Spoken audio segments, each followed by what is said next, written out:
ఏదైతే కోసాల్ అనే వ్యక్తి ఉండో వాళ్ళతో పనిచేసినటువంటి వ్యక్తి ఆయన కూడా ఒక మావోయిస్టే అంట.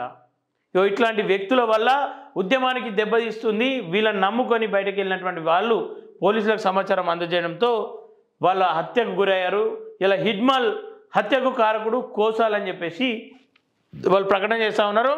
దాంతోపాటు ఒక కాంట్రాక్టర్ కావచ్చు, ఒక కలప వ్యాపారి కూడా కారకులు అని చెప్పి చెప్తా ఉన్నారు.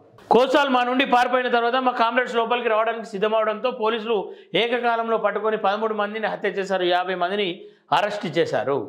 అరెస్ట్ అయిన వారిలో కామ్రేడ్స్ దేవ్జీ కానీ, సంగ్రామం అంటే మల్లా రాజిరెడ్డి కానీ లేరు. ఎవరైతే అరెస్ట్ అయ్యారో వాళ్ళు దేవ్జీ లేడంట, రాజిరెడ్డి కూడా లేడని చెప్పేసి వాళ్ళు క్లియర్గా చెప్తా ఉన్నారు.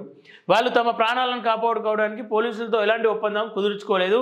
కామ్రేడ్ హిడ్మాల్ తదితర సమాచారం కామ్రేడ్ దేవ్జీ పోలీసులకు ఇవ్వలేదు. దేవ్జీ కూడా కామ్రేడ్ హిడ్మాల్కి సంబంధించిన సమాచారం పోలీసులకు ఇవ్వలేదు. కామ్రేడ్ దేవ్జీ పైన వస్తున్నటువంటి ఆరోపణలు పూర్తిగా అవాస్తవం అని చెప్పి చెప్తా ఉన్నారు. ఈ వాస్తవాలని కేంద్ర ప్రభుత్వం ఇంటెలిజెన్స్ ఏజెన్సీలకు ఆంధ్రప్రదేశ్, తెలంగాణ, ఛత్తీస్గఢ్, ఒడిశా రాష్ట్ర ఇంటెలిజెన్స్ ఏజెన్సీలకు స్పష్టంగా తెలుసు. దేవ్జీ ఎట్లాంటి సమాచారం ఇవ్వలేడని ఇక్కడ ఉన్న ప్రభుత్వాలకు ఇంటెలిజెన్స్కు పూర్తిగా తెలుసు అని చెప్పి చెప్తా ఉన్నారు.